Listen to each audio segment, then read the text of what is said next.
Welcome back to another episode of Grant Takes Pictures. I'm Grant and I take pictures. Today we are here again to do a photo critique. We're going to be reviewing 3 photos from my Yosemite trip with the kids a few weeks ago.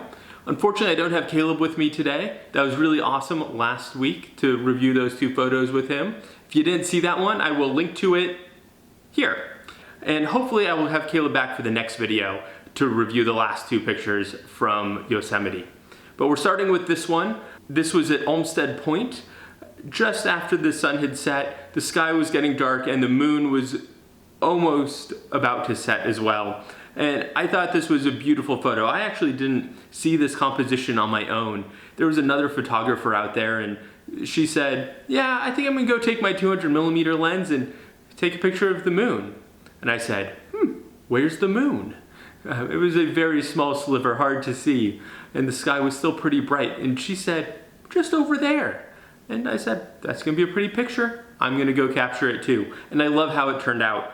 What we have is the tree line right here, obviously at the bottom of the picture, and the moon up above. It is a really simple picture. The moon just centered up over the trees. You can tell which direction the sun is coming from, coming up there. A little bit of a light sky down there right behind the trees, silhouetting them beautifully. This is probably my second favorite picture I took on this trip after the one I showed in last week's video. The only thing that I don't love about it are these couple trees right here. This was the middle of summer. Those trees should have been full of leaves and full of life, and unfortunately, because of the drought that we've had over the past few years in California, the invasive beetles that are coming in and eating up our forests, we are seeing a lot of dead trees, and this just highlights them a little bit. I kind of wish I had gone to the left or the right, see if I could get some different trees under the moon like that instead of the dead ones, but other than that, I think this is a great picture.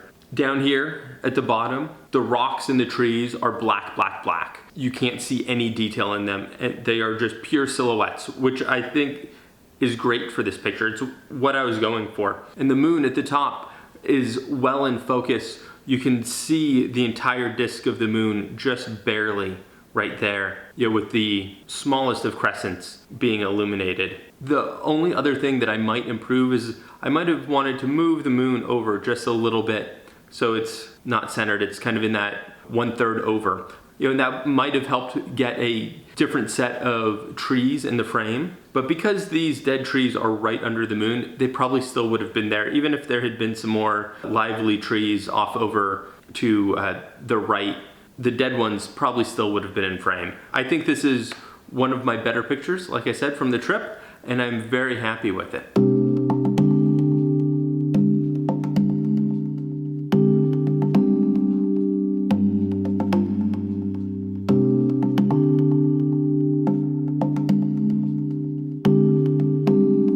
The second photo we're reviewing today from Yosemite is this one taken on our last night there in Yosemite. It was at Twin Bridges. You probably saw it in the video that I posted last week. This was a long exposure so I could get some nice flowing in the water and over these waterfalls. It is, I think, a lovely color showing up on this tree, which is really kind of the main subject. It's what stands out the most in the picture. The rocks are get a little dark, especially down by the water, but that tree is being illuminated by this gorgeous pink color light coming from the clouds and the setting sun. I honestly don't think I could have done this picture any better.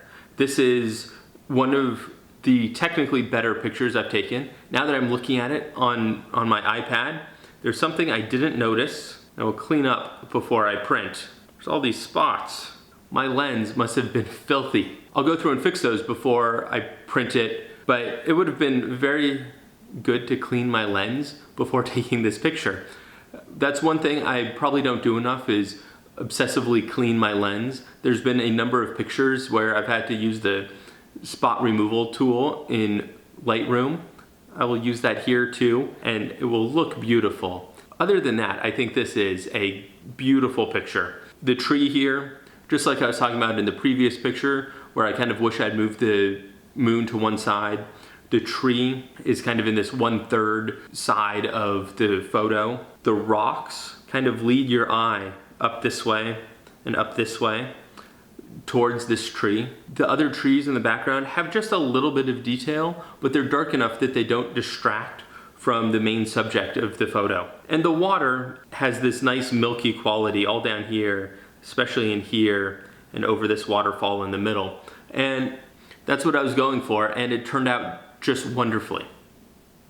So I really like this photo. It was composed and shot as well as it could have been.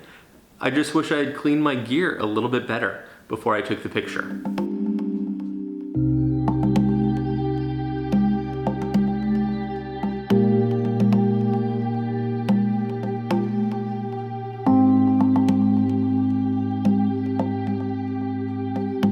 All right, and here's the third and final image that I'm reviewing today. This, once again, is at Olmsted Point, probably taken an hour before the first image that we talked about today. The reason Olmsted Point is such a nice viewpoint for photography is that it's looking down at the backside of the valley. This mountain right here, that is Half Dome. It is the backside of Half Dome. What I was going for here, originally I was planning on doing a focus stacked image where I would have 3 images, one for this whole background area, one for the tree, and then a third one for the rock. I didn't end up doing that.